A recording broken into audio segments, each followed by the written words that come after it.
পৌর নির্বাচনে সরকার নীল নকশার পরিকল্পনা নিয়েছে বলে অভিযোগ করেছে বিএনপি। সকালে দলের কেন্দ্রীয় কার্যালয়ে সংবাদ সম্মেলনে এই অভিযোগ করে সরকারের অপকর্মের সহযোগী না হতে নির্বাচন কমিশনের প্রতি আহ্বান জানান বিএনপির যুগ্ম মহাসচিব রিজভী আহমেদ।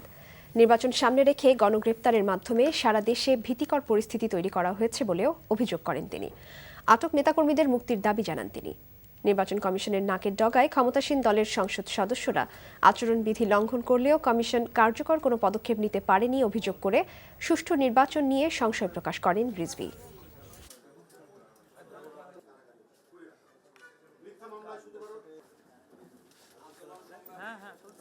সরকারের আইন শৃঙ্খলা বাহিনীর যৌথ অভিযানে বিএনপি ও ২০ দলীয় জোটের নেতাকর্মীদের প্রতিনিয়ত আটক করা হচ্ছে। আগামী পৌর নির্বাচনের ১২টা বাজিয়ে দেওয়ার পরিকল্পনা বাস্তবায়ন করার চেষ্টা চলছে।